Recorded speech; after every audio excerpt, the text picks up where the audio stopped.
All right, Alexander, let's talk about what is happening in the UK. We have Starmer's announcement of digital ID cards, mandatory digital ID cards, which is causing a whole lot of anger in the UK. Mm. And we also have, I believe, the Labour conference is starting up. And once again, Starmer, very unpopular even within his own party, it seems. So what's happening in the UK? Well, let's first of all start with Starmer and his popularity. A couple of videos ago, I said he was the most unpopular prime minister in British history. We now have opinion polls which confirm that conclusively. He is, according to the opinion polls, the most unpopular prime minister in British modern electoral history since polling began. So he is a deeply unpopular man. He is doing exactly the things that we predicted that he would focus on before he became prime minister. And since he became prime minister, we said that he would push for European integration and that he would also try to tighten up the control and repressive apparatus within Britain itself. And of course, about pursuing European integration, we've discussed this in many programs. We've touched on some of the things, the more authoritarian steps that he's been taking in Britain up to now. But now he's taken the big leap and he's gone for digital ID cards. And he wants, this is going to be an app that's going to be on everybody's phone. As you correctly said, it's going to be mandatory. It's apparently designed so that they can get every conceivable piece of information about you that can be gleaned through electronic means. It is going to be an absolutely sweeping thing. It completely violates British political and civil traditions. I mean, Britain has always been opposed to ID cards in any form, but certainly it has never embraced these. I mean, it would mean that Britain, from having no ID cards, would have the most comprehensive, detailed, and meticulous ID cards anywhere west of China. just to say, I mean, it's far worse than anything you get in, even in the EU now. That, of course, everybody would quickly copy it.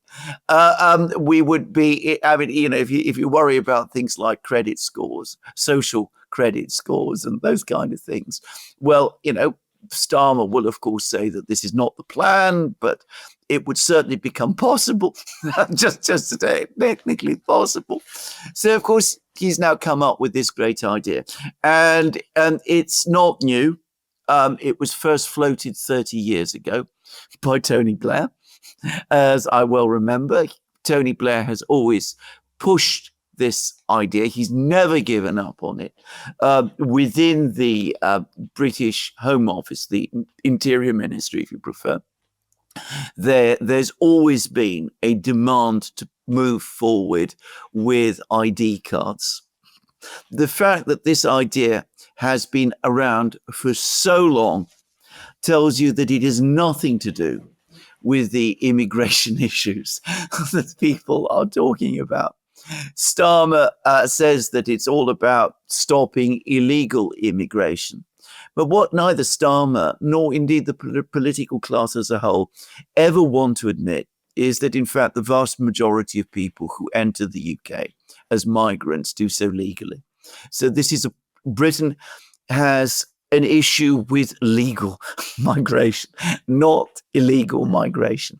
And of course, legal migrants presumably would not be penalized, if that's the right word, by this scheme, at least not penalized any more than everybody else would. This is a simple, straightforward device to achieve greater control of the British population.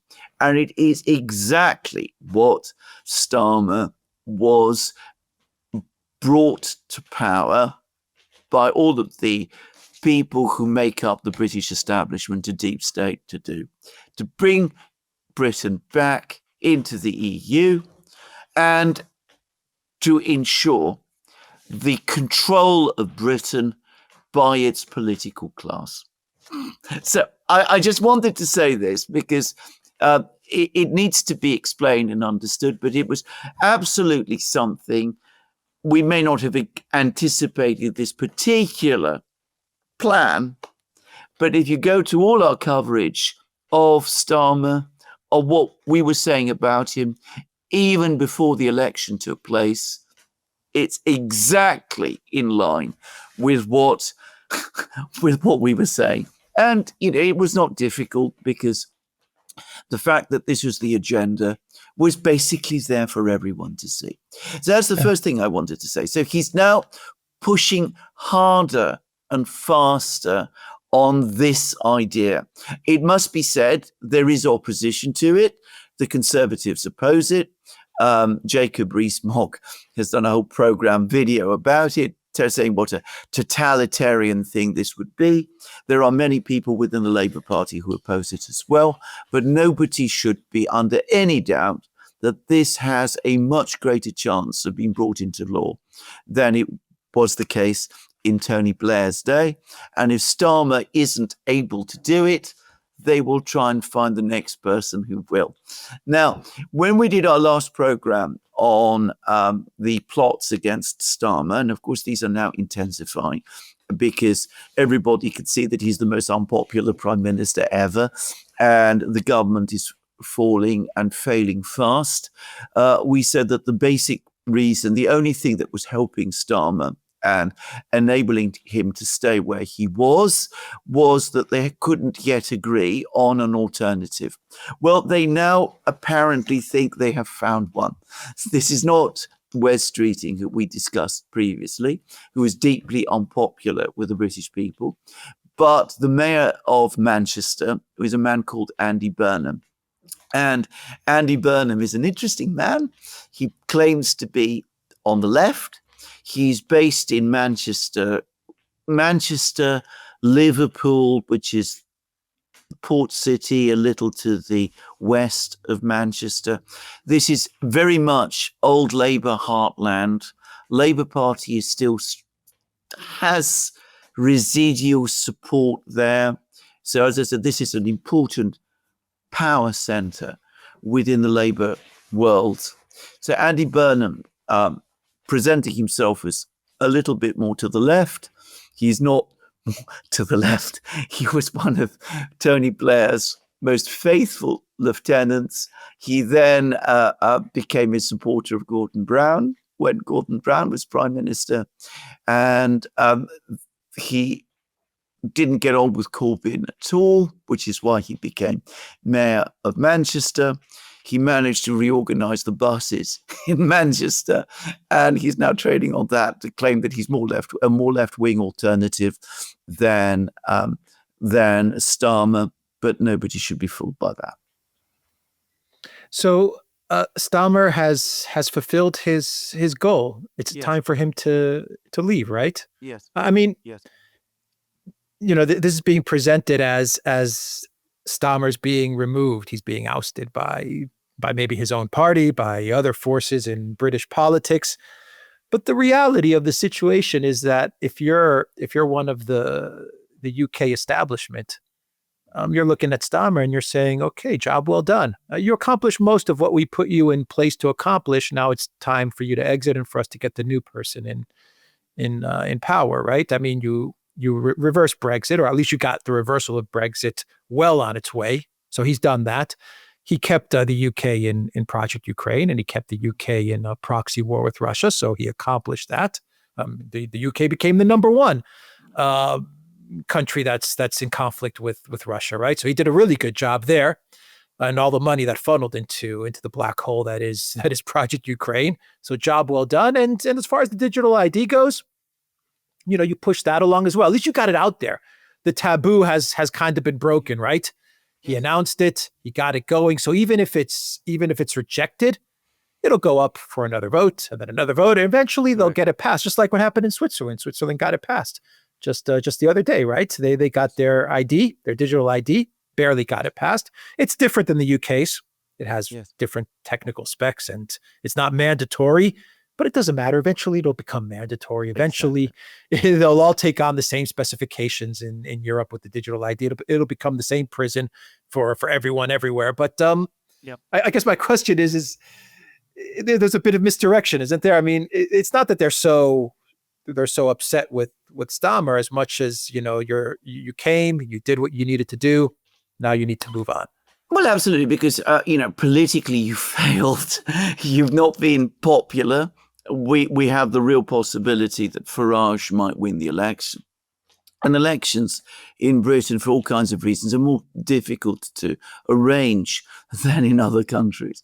So it's time to move on and to get somebody new, somebody more popular, somebody who we can convincingly, or at least pretend is a little bit more to the left of you.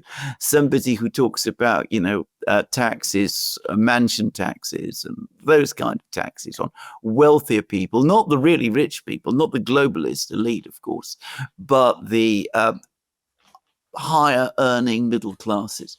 Anyway, so we can talk about that. We can talk about how this person is left wing, how he's based in Manchester, how this is a city that has always been left wing, and it's a bastion of Labourism. So we're going to bring a more left-wing person in. And as I said, there's no reality to any of this. If you follow Burnham's career, as I have done, he is an entirely protean character. He changes like a chameleon to adapt himself always to the current political climate.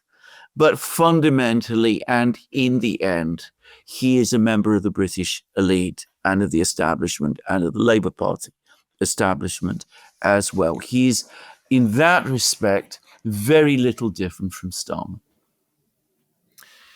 So where do we go from here with the UK? Final question: what's going to happen? Are we going to see elections? Are we going to see a Farage, or is Labour going to get their guy in power, and then we're going to get another couple of years of this stuff? A Starmer number 2, Starmer version 2. Well, I think the first thing to say is that we're probably going to see Starmer leave at some point over the next few weeks and months. I don't personally think he's going to survive until May. I think the government's going to do a budget in November. I don't think it's going to be popular at all. I think that around Christmas, New Year, there will be major political push to get him to step down.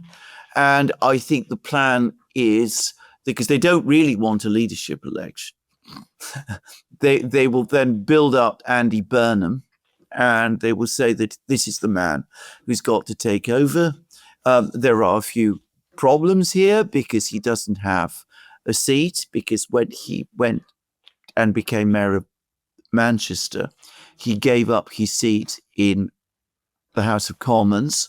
So they'll have to find somebody somewhere who's willing to step down so that Burnham can step in and take over in what will have to be a very safe seat indeed, probably somewhere in Manchester or that area. But, there are technical problems, there are logistical problems, if you like. But they won't want a leadership election. And they will then anoint Burnham Prime Minister, and he will continue the same agenda that Starmer has, with a few a bit more left-wing rhetoric than we've had from Starmer, more old Labour, maybe let's call it old Labour rhetoric than we got out of Starmer. And there will be an upward bump for the Labour Party in the opinion polls, as there usually is, and then that will fade. But with every step in this, with every step in this process, more time is brought. We will see ideas like the digital ID cards advanced further. There will be more steps taken to strengthen police powers, to strengthen other controls. And the idea is that when you do eventually have an election, it takes place in conditions which ensure that the political class retains control. So, we've got 4 years to go. And that is, of course, a very long time. And these people will use it as to the extent that they can to achieve that. In the meantime, the economy will continue to deteriorate. Technological stagnation will deepen. There was a big amount of talk, 2 weeks ago about the AI deal that Trump and Starmer concluded. It now turns out that that's exclusively and entirely about setting up data centers in Britain. That's all that is all about ultimately. So Britain and American-owned data centers in Britain, just to make that absolutely clear.